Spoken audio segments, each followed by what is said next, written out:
মোরে সবাসা মই কন্দাম নাই ও রানী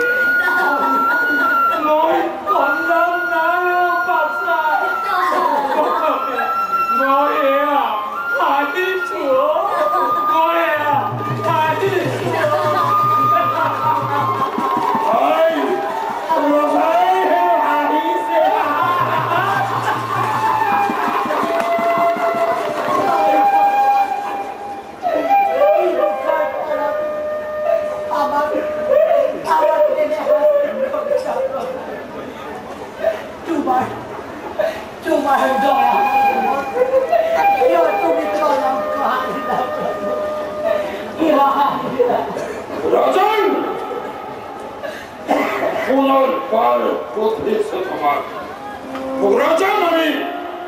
তুমি মোর বশ্যতা স্বীকার করিবা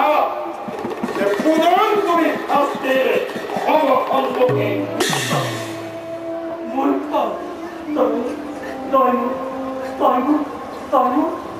সত্য করে চালাও সত্য করে চালাও মূল হরিণ একদিন তুমি তোর তত্ত্বের পর্যন্ত মই তোর বৈশ্যতা স্বীকার না করু এক কথা নাক কিছু অহংকার একটু সুন্দর নয় নাক বাস করি বলুন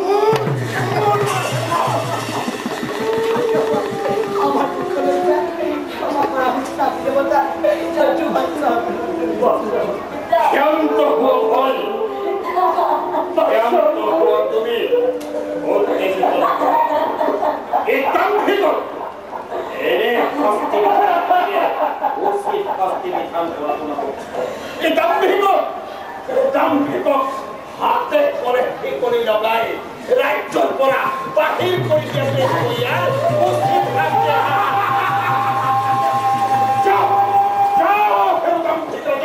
তুরন্ত কুশিদা পাইনা হয় জানি নিশ্চয় যা মুশকিল তুরন্ত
ভক্ত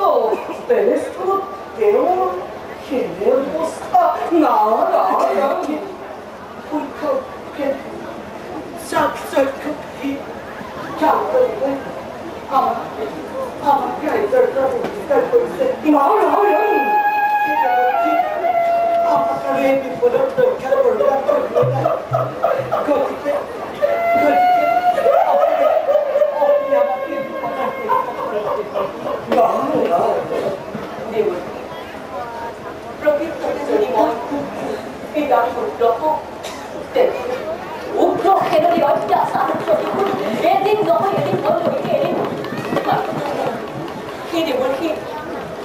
আপনি আমাকে বিপদের পর উদ্ধার করো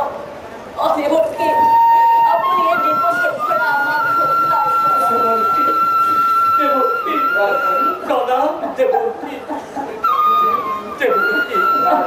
আজি মই একেবারে আজি আমার এই অসহায় অবস্থায় আমার সহায় করতা কোনোই না আপনি একমাত্র আরতি আমাকে বিপদের পড়া উদ্ধার করতে আমাকে বিপদের পড়া উদ্ধার করতে নিশ্চয় নিশ্চয় মই তোমার তো সহায় করব বাসা বজ্রবান বড়া অহংকারী উগ্রফেরল আয়ুষ রেখা ক্রমাগত ভাবে শেষ হয়ে যাচ্ছে তোমার দ্বারাই না দায়াম তোমার দ্বারাই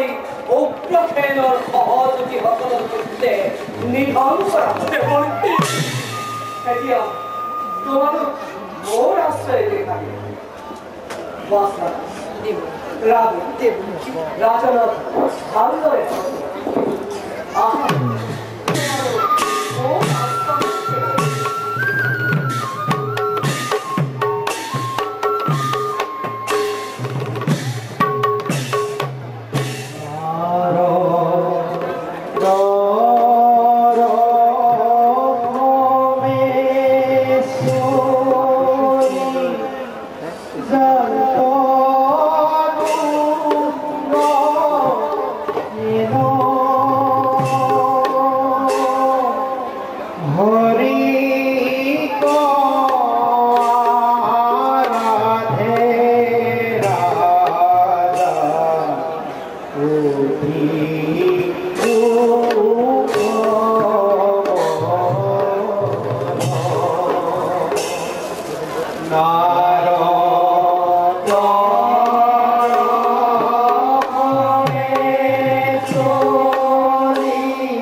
সেনাপতি মহারাজ আছেনে কুশলে মোৰ ৰাজ্যৰ প্ৰজাগণ কিংবা মোৰ শাসন ব্যৱস্থা কৰিছে নেকি কোনোবাই মৃত্যুক আচৰণ জ্ঞানটো ৰাজ্যৰ সত্য সমাজ মহাৰাজ ভদ্ৰদেশৰ সকলো প্ৰজাই পূৰ্বে শান্তিৰে জীৱন নিৰ্বাহ কৰিছে ভদ্ৰদেশৰ সকলো প্ৰজাই আপোনাৰেই গুণানুকীৰ্তন কৰিছে গতিকে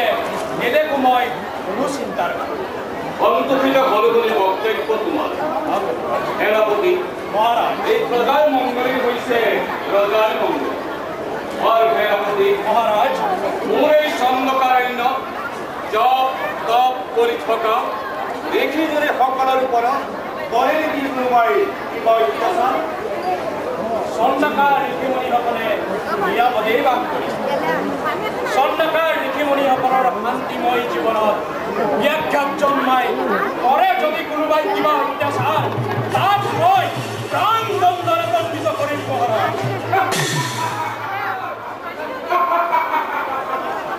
সঁচাকৈ কৈছো মহাৰাজ সেনাপতি মহাৰাজ আমি মোৰ ভক্ত ৰাজ্য এক অশান্তিৰ বিভীষিকাই যাতে সৃষ্টি কৰিব ভাল মহাৰাজ তাৰ প্ৰতি তুমি সদায় সতৰ্ক দৃষ্টি ৰাখিবা আৰু সেনাপতি মহাৰাজ বলা যাওক শান্তি সময় বিশ্ৰাম লওক